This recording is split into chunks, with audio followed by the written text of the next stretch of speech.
إن الحمد لله نحمده ونستعينه ونستغفره ونؤمن به ونتوكل عليه ونعوذ بالله من شرور أنفسنا ومن سيئات أعمالنا من يهده الله فلا مضل له ومن يضلل فلا هادي له وأشهد أن لا إله إلا الله وحده لا شريك له وأشهد أن محمدا عبده ورسوله أما بعد فإن خير الحديث كتاب الله وخير الهدي هدي محمد صلى الله عليه وسلم وشر الأمور محدثاتها وكل محدثة بدعة وكل بدعة ضلالة وكل ضلالة في النار. وقد قال الله تبارك وتعالى في القرآن المجيد والفرقان الحميد: يا أيها الذين آمنوا اتقوا الله حق تقاته ولا تموتن إلا وأنتم مسلمون. يا أيها الناس اتقوا ربكم الذي خلقكم من نفس واحدة وخلق منها زوجها وبث منهما رجالا كثيرا ونساء واتقوا الله الذي تساءلون به والأرحام إن الله كان عليكم رقيبا. يا أيها الذين آمنوا اتقوا الله وقولوا قولا سديدا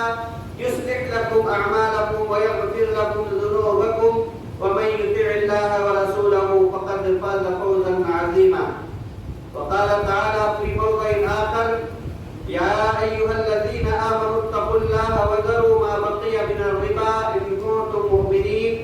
فإن لم تفعلوا فأذنوا بحرب من الله ورسوله وإن تبتم فلكم رؤوس أموالكم لا تظلمون ولا تظلمون. وقال النبي صلى الله عليه وسلم: فعن جابر بن عبد الله رضي الله عنه قال: لعن رسول الله صلى الله عليه وسلم آكل الربا ومؤكله وكاتبه وشاهديه وقال هم سواء أخرجه مسلم. محترم سامعین، پیارے بھائیوں اور دوستوں، عزیز بچوں، عزت مآب ماؤں اور بہنوں، تمام قسم کی تعریف، حمد و ثنا، بزرگی و کبریائی اس وحدہ لا شریک لہ کے لیے لائق و سزاوار ہے جو کہ مالک کائنات، خالق ارض و سماء اور رازق و انس و جن ہے۔ بعدہ بے شمار درود و سلام کا نذرانہ پیش ہو انبیاء علیہ السلام کی جماعت پر، خصوصاً ہمارے پیارے نبی خاتم الانبیاء سید المرسلین سید الثقلین جناب محمد رسول اللہ صلی اللہ علیہ وسلم پر، جن کی امتی ہونے کا ہمیں شرف ملا۔ سامعین کرام، ہم ایسے دین کے پیروکار ہیں جس دین کو اللہ رب العالمین نے اپنے پیارے حبیب جناب محمد رسول اللہ صلی اللہ علیہ وسلم پر نازل فرمایا، اور اس دین کو اللہ رب العالمین نے اپنا پسندیدہ دین قرار دیا۔ ان الدین عند اللہ الاسلام۔ میرے بھائیوں، اس دین کے اندر یا اس دین کے احکامات ایسے ہیں جو مبنی پر عدل ہیں، انصاف پر مبنی ہیں، اور انسانوں کے لیے تمام قسم کے اخروی و دنیاوی مصالح کو پورا کرتے ہیں۔ اسی طرح انسان سے ہر طرح کے مفاسد، ہر طرح کے نقصانات اور ہر طرح کی برائیوں کو دور کرتے ہیں۔ اسلام کی تعلیمات ایسے ہیں۔ میرے بھائیوں، جہاں اللہ رب العالمین نے ایک مسلمان کی نفس، اس کی عزت و آبرو کی حفاظت کا ذمہ اس دین کے اندر لیا ہے، اس حفاظت کے لیے قوانین اور ضابطے اس دین کے اندر بنائے، اسی طرح اللہ رب العالمین نے ہر شخص کے مال و دولت کی حفاظت کا ذمہ بھی اس دین کے اندر کیا۔ اللہ رب العالمین نے کسی بھی مسلمان کے لیے جائز قرار نہیں دیا کہ وہ اپنے مسلمان بھائی کی عزت و آبرو، اس کے نفس کو نقصان پہنچائے یا اس کے مال کو ناحق طریقے سے لے۔ اللہ کے رسول صلی اللہ علیہ وسلم نے ارشاد فرمایا: کل المسلم علی المسلم حرام دمہ ومالہ وعرضہ، کہ ایک مسلمان کا نفس، اس کا خون، اس کی عزت و آبرو اور اس کا مال دوسرے مسلمان پر حرام ہے۔ یہی وجہ ہے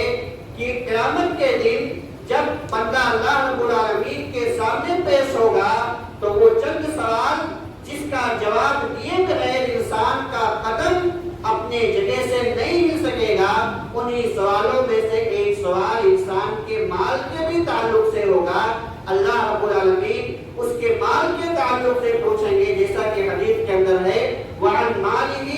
مِنْ أَيْنَ اكْتَسَبَهُ وَفِيمَ أَنْفَقَهُ، کہ انسان نے مال کے بارے میں اللہ سے پوچھا جائے گا کہ اس مال کو انسان نے کہاں سے کمایا، کیسے کمایا، کیا اللہ رب العالمین نے جن ذرائع سے مال کو کمانے کو جائز قرار دیا تھا انہی ذرائع سے کمایا یا کسی حرام ذرائع سے کمایا، اور کمانے کے بعد اسے خرچ کہاں کیا، کس طرح سے خرچ کیا، اس کے بارے میں جب تک بندہ اللہ رب العالمین کے سامنے اس سوال کا جواب نہ ملے گا، اس کے قدم اس سے اللہ رب العالمین کی بارگاہ کے سامنے سے نہیں اٹھ سکیں گے۔ میرے بھائیوں، زمانے جاہلیت میں جب اسلام سے پہلے کے معاشرے کو جب ہم نظر دوڑاتے ہیں تو یہ بات نظر آتی ہے، کیونکہ زمانے جاہلیت میں اخلاقی اقدار و کردار کا ذرہ برابر بھی کوئی پاس و لحاظ نہیں کیا جاتا تھا۔ جو جس طرح چاہتا تھا کسی کے مال کو ہڑپ لیتا تھا، جس طرح چاہتا تھا کاروبار کرتا تھا، جس طرح سے چاہتا تھا کسی کی عزت و آبرو پر حملہ کرتا تھا۔ ظاہر سی بات ہے یہ ساری چیزیں اسلامی تعلیمات کے خلاف تھی۔ یہی وجہ ہے کہ اللہ رب العالمین نے اسلام کے ذریعے جاہلیت کے سارے رسوم و رواج کو، جاہلیت کے اندر موجود ساری برائیوں اور ساری بری چیزوں کو خاتمہ کیا۔ انہی بری چیزوں میں سے ایک بری چیز جو جاہلیت کے اندر عام تھی وہ تھی سود۔ اللہ رب العالمین نے سودی کاروبار کو اسلام کے اندر حرام قرار دیا اور قرآن و حدیث کے اندر اس کی سخت وعید فرمائی ہے۔ اور اللہ رب العالمین نے ایک معاشرے کو، اسلامی معاشرے کو، مسلمانوں کی سوسائٹی کو ایسا حکم دیا کہ مسلمانوں کی سوسائٹی، مسلمانوں کا معاشرہ باہمی اخوت و بھائی چارگی، ایک دوسرے کی ہمدردی کی بنیاد پر ہونا چاہیے، ایک دوسرے کی مدد کی بنیاد پر قائم ہونا چاہیے۔ سودی کاروبار یا کسی آدمی کے پاس اگر مصیبت آ جائے، کوئی پریشانی آ جائے تو اس مصیبت اور اس پریشانی کا استغلال نہیں کرنا چاہیے کہ آدمی کے اوپر کوئی مصیبت آ جائے تو تم سود پر اسے قرض دو لیکن جتنا دو اس سے زیادہ بات میں وصول کرو۔ اللہ رب العالمین نے اس سے منع فرمایا ہے، اور قرآن اور حدیث کے اندر بے شمار وعیدیں ایسے لوگوں کے لیے جو سودی کاروبار کرتے ہیں، جو سود پر پیسہ لیتے ہیں یا سود پر پیسہ دیتے ہیں، بے شمار وعیدیں قرآن حدیث کے اندر آئی ہیں۔ سورۃ البقرہ میں اللہ رب العالمین نے 275 سے لے کر 280 81 آیت نمبر تک کئی جگہوں پر، کئی 5-6 آیتوں کے اندر سود کی برائی، سود کی قباحتیں اور سود کی خرابی کیا ہے اس کو بیان کیا ہے۔ اس کے بعد میں اللہ رب العالمین نے قرآن مجید کی جو سب سے بڑی آیت ہے، آیت دین، قرض کے متعلق، قرض کے احکامات کے متعلق جو آیت ہے، اس آیت کا تذکرہ کیا۔ اس سے پتہ یہ چلا کہ قرض اور سود کا باہمی ایک دوسرے سے بہت گہرا تعلق ہے۔ انہی آیتوں میں سے ایک آیت کے اندر اللہ رب العالمین نے ارشاد فرمایا الذین یأکلون الربا لا یقومون الا کما یقوم الذی یتخبطہ الشیطان من المس، کہ جو آدمی سود کھاتا ہے، سود خور،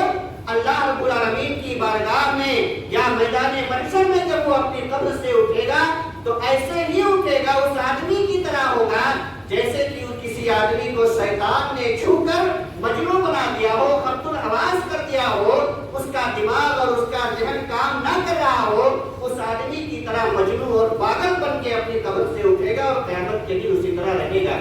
یتخبطہ الشیطان من المس ذلک بانہم قالوا انما البیع مثل الربا، یہ سزا انہیں اس لیے ملے گی کہ ان لوگوں نے کہا کہ سود بھی تو ایک طرح کا کاروبار ہے، جبکہ اللہ رب العالمین نے وَأَحَلَّ اللَّهُ الْبَيْعَ وَحَرَّمَ الرِّبَا، اللہ نے بیع کو، خرید و فروخت کو، کاروبار کو حلال قرار دیا اور سود کو حرام قرار دیا ہے۔ فَمَنْ جَاءَهُ مَوْعِظَةٌ مِّن رَّبِّهِ فانتهى فله ما سلم ومن عاد فاولئك اصحاب النار هم فيها خالدون. اس آیت کے اندر اللہ تعالیٰ یہ بیان کرے کہ جس کے پاس اللہ رب العالمین کی طرف سے نصیحت آ جائے، اللہ کی طرف سے سود کے متعلق نصیحت اور اس کا حکم جس سے معلوم ہو جائے، تو اگر آدمی سودی کاروبار سے باز آ جاتا ہے تو جو سابقہ اس نے سودی کاروبار کیا ہے اس پر اس کا کوئی معاملہ نہیں ہوگا، اور اس کے توبے پر اللہ رب العالمین اس کا توبہ قبول کر لے گا. ومن عاد، لیکن جو آدمی قرآن کی آیتیں، احادیث اور سود کا حکم معلوم ہونے کے بعد بھی کاروبار کرتا ہے، سودی کاروبار کرتا ہے، اس کے متعلق اللہ رب العالمین نے ارشاد فرمایا فَأُولَٰئِكَ أَصْحَابُ النَّارِ، یہی لوگ جہنمی ہیں، ہم فیہا خالدون، اس کے اندر ہمیشہ ہمیش رہیں گے. یعنی ایک آدمی جسے پتا ہے کہ سودی کاروبار کرنا، سودی لین دین کرنا اسلام کے اندر حرام ہے، جائز نہیں ہے، اس کے باوجود وہ سودی کاروبار کر رہا ہے، تو اللہ رب العالمین کا یہ قول فرما رہا ہے، قرآن کی آیت کہہ رہی ہے کہ ایسا آدمی جہنم ہے، جہنم کے اندر ہمیشہ رہے گا. اسی طرح سے میرے بھائیو، اللہ رب العالمین نے سود کے اندر سے برکت کو ختم کر دیا ہے. یمحق اللہ الربا ویربی الصدقات، اللہ رب العالمین سود کے اندر سے برکت کو ختم کر دیا ہے اور صدقات و خیرات کو آدمی باہم ایک دوسرے مسلمان بھائی کی سے ہمدردی کی بنیاد پر جو اس کا تعاون کرتا ہے، اسے قرض حسن دیتا ہے، اللہ رب العالمین اس کے اندر بڑھوتری کرتا ہے. ایک اور آیت، اس کے بعد کی آیت میں اللہ رب العالمین نے اس سے سخت وعید فرمائی ہے سودی کاروبار کرنے والے لوگوں کے لیے. اللہ نے کہا یا ایھا الذین آمنوا اتقوا اللہ وذروا ما بقی من الربا، اے وہ لوگوں جو ایمان لائے اللہ سے ڈرو اور جو سودی کاروبار تم کر رہے ہو، جو سودی کاروبار میں تم ملوث ہو، جس سودی کاروبار میں اسے چھوڑ دو، ان کنتم مؤمنین، اگر حقیقی معنوں میں تم مومن ہو. یعنی جو آدمی اللہ رب العالمین کی آیتیں سننے کے بعد سودی کاروبار، سودی لین دین سے باز نہیں آتا، اس آیت کا مفہوم مخالف ہے کہ وہ آدمی مومن نہیں. آگے اللہ نے فرمایا وَإِن لَّمْ تَفْعَلُوا فَأْذَنُوا بِحَرْبٍ مِّنَ اللَّهِ وَرَسُولِهِ، اگر تم ایسا نہیں کرو گے، سودی کاروبار کو، سودی لین دین کو نہیں چھوڑو گے، فَأْذَنُوا بِحَرْبٍ مِّنَ اللَّهِ وَرَسُولِهِ، تو اللہ اور اس کے رسول سے اعلان جنگ کیا جاتا ہے. یعنی جان لو اگر سودی کاروبار سے تم باز نہیں آئے تو گویا کہ تم اللہ سے اور اس کے رسول سے اعلان جنگ کر رہے ہو. میرے بھائیوں ذرا بتائیں کون آدمی ہے جو اللہ رب العالمین کے سامنے ٹک سکتا ہے؟ کون آدمی ہے جو اللہ رب العالمین کو للکار کر سکتا ہے؟ کون آدمی ہے جو اللہ رب العالمین کے سامنے اعلان جنگ کر سکتا ہے؟ اگر کوئی کر رہا ہے تو اس دنیا کا سب سے بدبخت آدمی ہوگا. اس آیت کے اندر اللہ رب العالمین کہہ رہے ہیں کہ جو آدمی سودی کاروبار سے باز نہیں آیا گویا کہ وہ اللہ اور اس کے رسول سے اعلان جنگ کر رہا ہے. میرے بھائیوں آئیے میں کچھ احادیث آپ کو سود کے متعلق بتلاؤں. اللہ کے رسول صلی اللہ علیہ وسلم نے ارشاد فرمایا، جابر بن عبداللہ رضی اللہ تعالیٰ عنہ حدیث کے راوی ہیں، صحیح مسلم کی روایت ہے کہ اللہ کے رسول صلی اللہ علیہ وسلم نے ارشاد فرمایا لعن رسول اللہ صلی اللہ علیہ وسلم آکل الربا وموکلہ وکاتبہ وشاہدیہ، کہ اللہ کے رسول صلی اللہ علیہ وسلم نے سود کھانے والا، سود کھلانے والا، سودی کاروبار کو یا سود کے متعلق جو ایگریمنٹ ہو رہا تھا اس کو لکھنے والا یا اس پر گواہی بننے والا، سب پر اللہ کے رسول صلی اللہ علیہ وسلم نے لعنت بھیجی ہے. یعنی سودی کاروبار میں کسی بھی طرح کا تعاون کرنے والے کو اللہ کے رسول صلی اللہ علیہ وسلم نے ایسے شخص پر لعنت بھیجی ہے. وقال هم سواء، اور اللہ کے رسول صلی اللہ علیہ وسلم نے فرمایا کہ گناہ میں یہ سارے کے سارے لوگ جو سود کھا رہا ہے، جو سود کھلا رہا ہے، جو سودی ایگریمنٹ ہوتا ہے اس کو بنا رہا ہے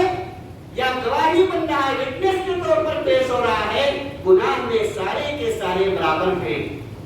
اسی طرح سے میرے بھائیوں اللہ کے رسول صلی اللہ علیہ وسلم نے 7 ہلاک کر دینے والی چیزیں جن کا تذکرہ کیا اس میں ایک سود بھی ہے کہ اللہ کے رسول صلی اللہ علیہ وسلم نے فرمایا اجتنبوا السبع الموبقات، کہ 7 ہلاک کر دینے والی چیزوں سے بچو. انہی 7 ہلاک کر دینے والی چیزوں میں سے ایک چیز کیا تھی؟ وہ اکل الربا، سود کھانا. بنا ہے۔ ایک اور حدیث جس میں اللہ کے رسول صلی اللہ علیہ وسلم نے ارشاد فرمایا درہم ربن یأکلہ الرجل وهو یعلم اشد من 36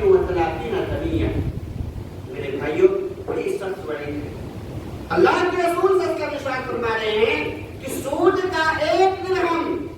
1 روپیہ سود جسے آدمی کھاتا ہے اور وہ جانتا ہے کہ یہ سود ہے، ایسا آدمی گویا کہ 36 مرتبہ بدکاری کرنے سے بڑا گناہ کا ارتکاب کر رہا ہے۔ اشد من 36 دنیا، 36 مرتبہ زناکاری کرنے سے زیادہ گناہ کا ارتکاب کر رہا ہے جو 1 روپیہ سود کا کھاتا ہے۔ اسی طرح ایک دوسری روایت اللہ کے رسول صلی اللہ علیہ وسلم نے ارشاد فرمایا الربا 70 حروبا، الربا 70 حروبا، سود کی 70 سے زیادہ گناہ ہیں، 70 طرح کے گناہ ہیں۔ ایسرھا ان ينكح الرجل امه، ان 70 کیٹیگری کے جو گناہ ہیں سب سے معمولی گناہ یہ ہے گویا کہ کوئی آدمی اپنی ماں سے بدکاری کرے، یعنی سود کے 70 سے زیادہ گناہوں کی کیٹیگریاں ہیں۔ ایک آدمی جو سود کھاتا ہے گویا کہ وہ 70 طرح کے گناہ کا ارتکاب کر رہا ہے، اور ان 70 طرح کے گناہوں میں سب سے معمولی جو گناہ ہے اس کی مثال اللہ کے رسول کرنے کی کہ جیسے کہ کوئی آدمی اپنی ماں سے بدکاری کرے، جتنا اسے گناہ ملے گا تو اس 70 کیٹیگریوں میں جو سب سے معمولی گناہ ہے وہ اس طرح کا وہ گناہ ہے۔ کتنی بڑی وعید آئی ہے میرے بھائیوں۔ آج اگر ہم اپنے معاشرے کے اندر نظر دوڑائیں،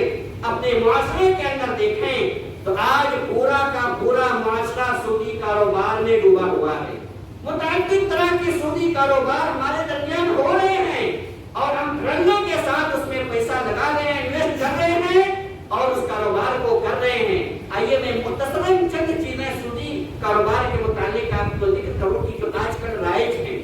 بنیادی طور پر سود کی دو قسمیں ہیں۔ بنیادی طور پر سود کی 2 قسمیں ہیں۔ ایک ہے ربا الفضل، اضافے کا سود، اضافے کا سود۔ ربا الفضل کہتے ہیں کہ ایک ہی کیٹیگری کی یا ایک ہی طرح کی چیز کو متعدد یا مختلف ریٹ میں بیچنا۔ جیسے آدمی کے پاس سونا ہے، سونے کو سونے سے بیچے اور اس میں کمی بیشی کرے۔ اللہ کے رسول صلی اللہ علیہ وسلم نے ارشاد فرمایا الذهب بالذهب لا تبيع الذهب بالذهب الا مثلا بمثل ولا تصف بعضها بعضا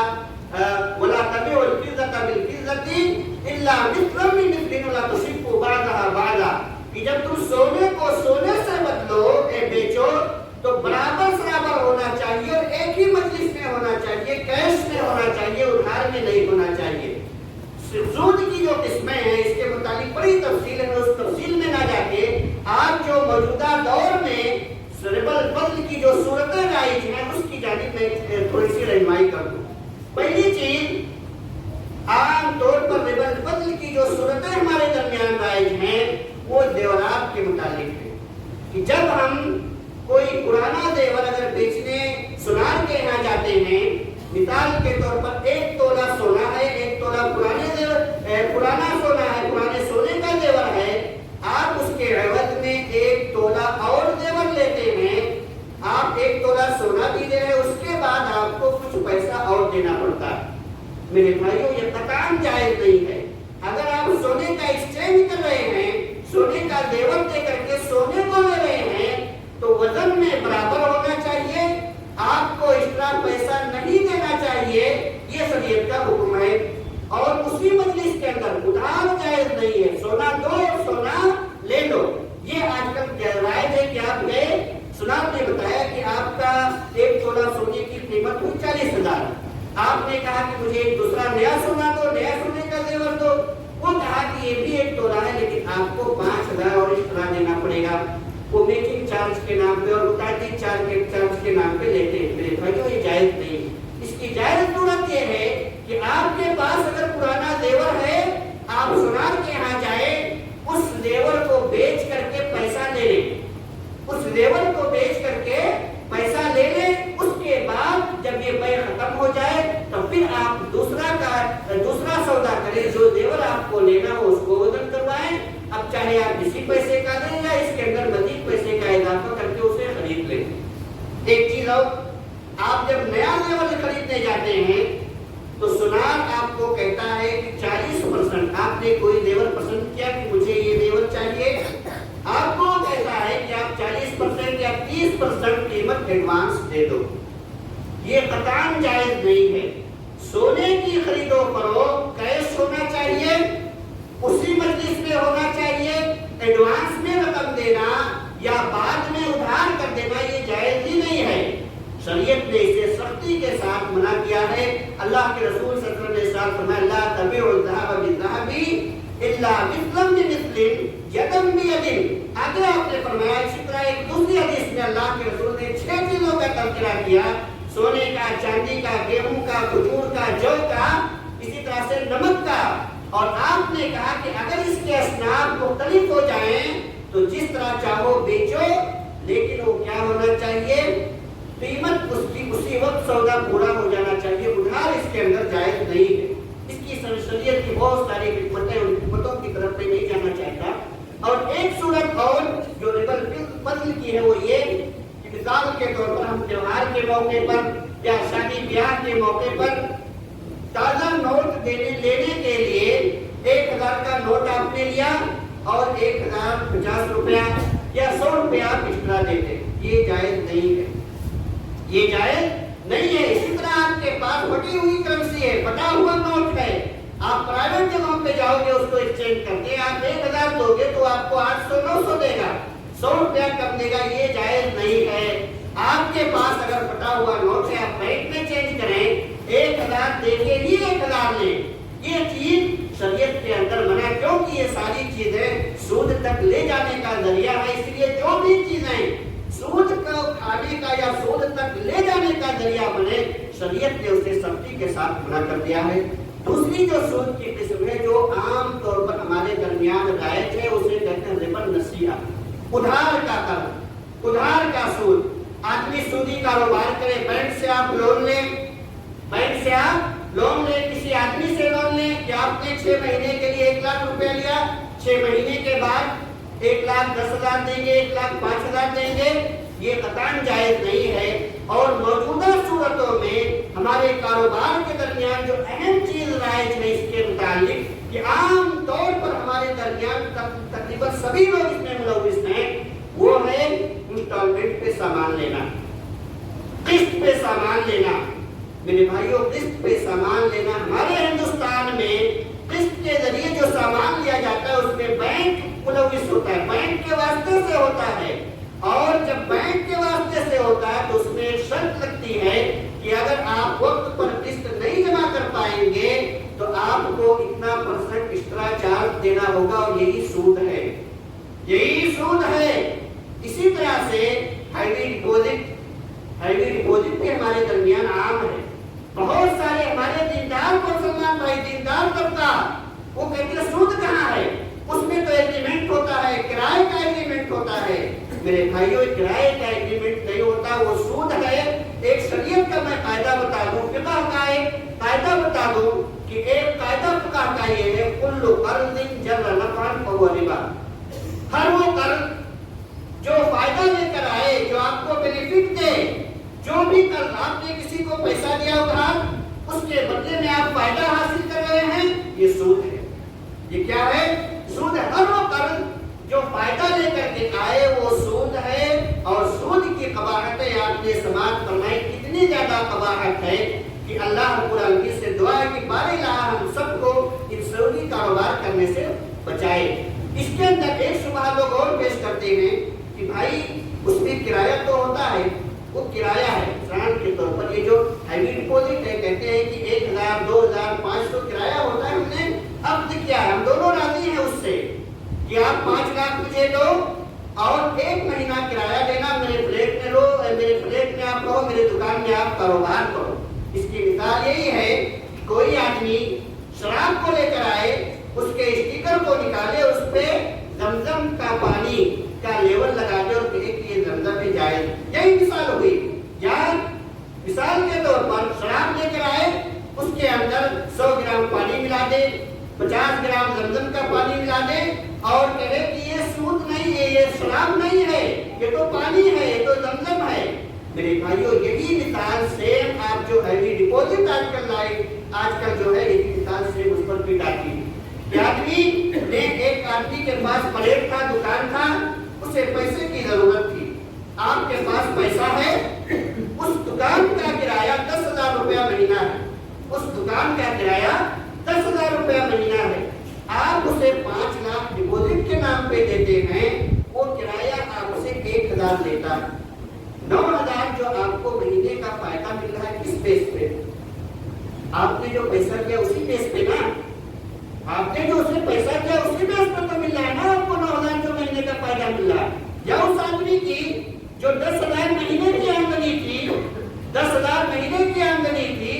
اس کو 9,000 مہینے کا گھاٹا ہو رہا ہے کس بیس پہ؟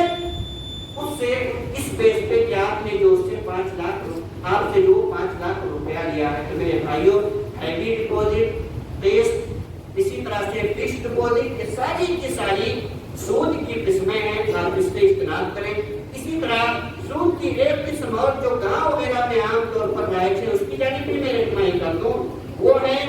کھیت کو رہن پہ رکھنا۔ کھیت کو رہن پہ رکھنا، کسی آدمی کو گاؤں میں پیسے کی ضرورت ہوتی ہے، ایک آدمی کے پاس گیا، کہا کہ بھائی میرا کھیت ہے 1 بیگھا 2 بیگھا آپ رہن پہ رکھ لو اور مجھے 1 لاکھ 2 لاکھ پیسہ دے دو۔ آدمی دے دیتا ہے، اس کے عوض میں اس کھیت سے وہ آدمی کمائی کرتا ہے۔ میرے بھائیوں یہ کھیت آدمی رہن نہیں رکھ رہا ہے،